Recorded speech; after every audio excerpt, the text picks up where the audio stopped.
Paris, with its misted streets and gaslight melancholy, seemed to breathe a secret weariness that winter.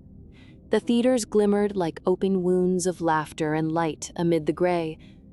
Behind one of their half-peeled posters, the face of Renée Néré smiled out, a woman once celebrated for her beauty, now admired for her resilience. Renée was a performer, yes, a dancer, an actress of cabaret, but more profoundly, she was a woman who had been broken and taught herself to walk again. Her divorce from Adolphe Taillandy, a man whose charm had been as cruel as his infidelities, had left her not merely solitary but untethered. The world of polite women had shut its doors, and in their place the stage had opened its arms.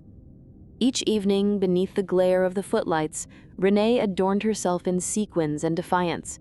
The audience, men in evening coats, women with restless eyes, applauded her grace, her insolent smile. Yet, when the curtain fell and she returned to her dressing room, her solitude wrapped around her like a shawl. She lived with her dog Fosette in a modest flat where the mirror was her only true companion. The mirror knew every shift of her face, every unspoken longing.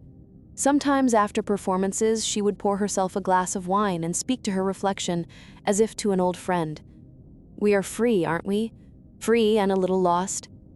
Outside, the city pulsed with noise, but inside Renée's heart there was a strange stillness, not peace, but a quiet defiance of despair. She had been both the adored woman and the abandoned one. Now she was neither. She was simply herself, a vagabond of the soul wandering from night to night beneath the indifferent stars. And yet, beneath her independence lay a dormant ache, a hunger for warmth, for a voice that might call her by her name and mean it. But Renée had sworn never to depend again. Love, she told herself, was a luxury she could not afford. The only thing that belonged to her now was her work, her body, her freedom, and the applause that drowned the silence when the curtain fell. It was after one of those long performances, the kind that leaves the body shimmering with fatigue, that he appeared. Maxime de Ferrin-Châtel, young, well-bred, with the air of someone unused to waiting for what he desired. He came backstage with the awkward reverence of a man who has never met an independent woman and doesn't quite know how to look at one. "Madame Néré," he said, bowing slightly, "you make us forget that art is cruel. You make it tender." Renée laughed softly. Compliments had long since lost their sharpness. Yet there was something in his gaze, sincerity perhaps, that unsettled her more than flattery ever could. He began to visit her dressing room after every performance. Flowers arrived with his card, sometimes white roses, sometimes violets, flowers of discretion, not conquest. He spoke to her not of art or beauty, but of solitude, of longing, of his own restlessness in a world of shallow pleasures. Renée listened, amused and wary. She had met men like him before, rich, curious, drawn to women who lived beyond their social reach. But Maxime was different. He did not try to possess her. He seemed instead to ask for permission simply to care. Slowly, against her will, she began to look for him after each show. His presence became a rhythm, a quiet counterpoint to her nomadic life. He took her to dine in hidden restaurants, to drive through the woods outside Paris. With him, she could laugh without performing. But the more tender his affection became, the more frightened she grew. Love had once enslaved her, made her betray herself. She would not surrender again. One evening, as they walked along the Seine, he said quietly, "You have built a wall around your heart, Renée, but even walls grow tired of standing." She turned from him, her breath unsteady. Better a tired wall than another ruin. He smiled sadly. "Then let me be your shelter, if you cannot be mine." His words lingered long after he left her at her door. Inside, she undressed slowly, watching her reflection in the mirror. Her body glowed under the lamplight, strong, alone, defiant. And yet, for the first time in years, she wondered what it might feel like to be touched without being owned.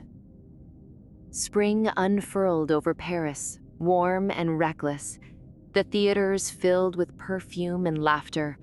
Lovers crowded the cafes, whispering promises they would forget by morning. Renee's career blossomed anew. She was in demand, envied, admired. Yet beneath her success, her heart quivered like a string drawn too tight. She saw Maxime often now. He had become part of her days, her nights, her silences. He spoke little, but his eyes betrayed an affection so steady that it terrified her. For him, she was not the courtesan, not the performer, but the woman herself, the Renee she thought she had buried.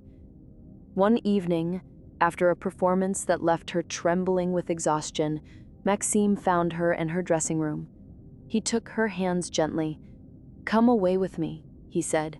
"Leave this life, the lights, the crowds, the endless pretending.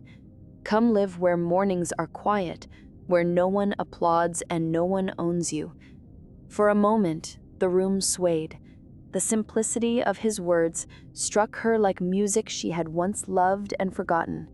The promise of rest, of peace, glowed before her like a mirage.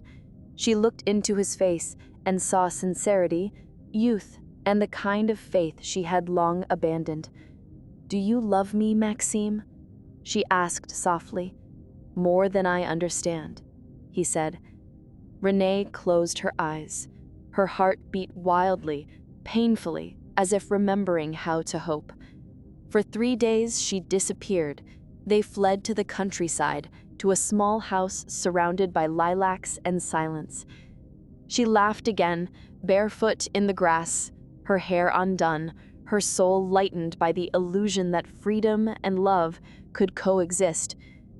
But at night, when he slept beside her, she lay awake, listening to the stillness. The quiet frightened her. Without the noise of the stage, without the pulse of her independence, she felt herself dissolving. She loved him, deeply, hopelessly, but she felt, beneath that love, the ghost of her old self calling her back. On the 4th morning, as dawn spread across the fields, she rose quietly, packed her small case, and left. The dog's bark faded behind her. By the time Maxime woke, the only trace of her was the imprint of her body on the pillow and a single note: "Forgive me. I belong to no one, not even to happiness." Renee returned to Paris under a sky the color of pewter. The familiar smell of damp stone and smoke greeted her like an old lover. She went straight to the theater, to the stage that had once been her only home. The manager, surprised but delighted, handed her a new contract. "You're back, Madame Neri," he said. "Yes," she murmured.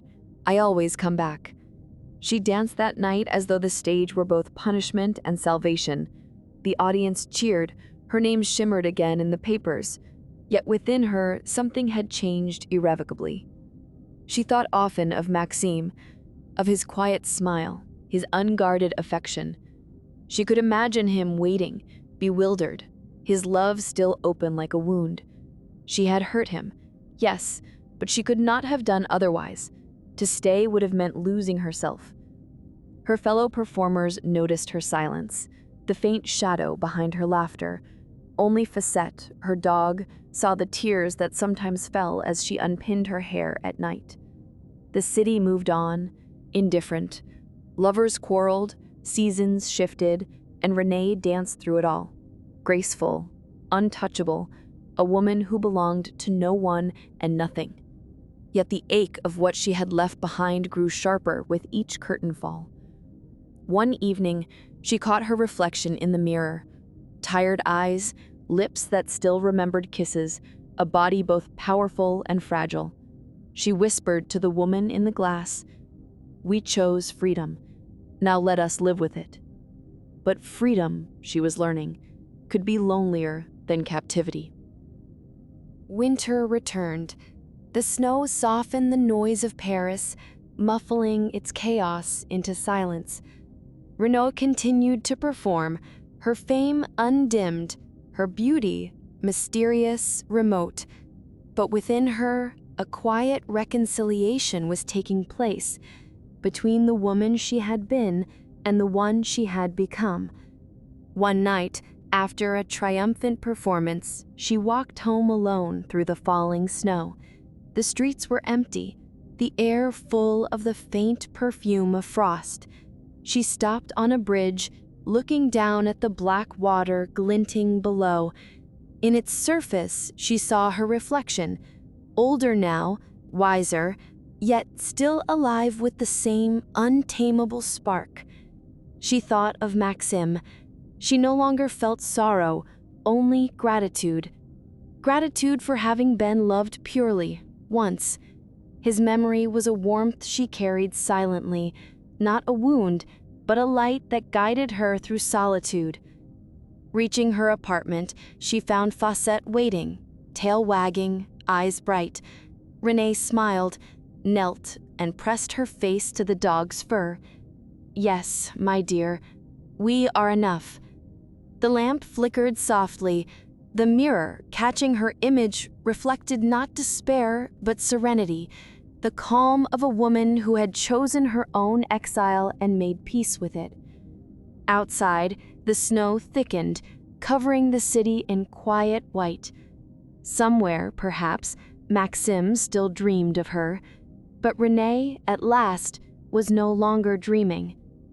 She poured herself a glass of wine, raised it to her own reflection, and said aloud, "To freedom, and to the price it asks." Then, with a smile faint but true, she turned out the light.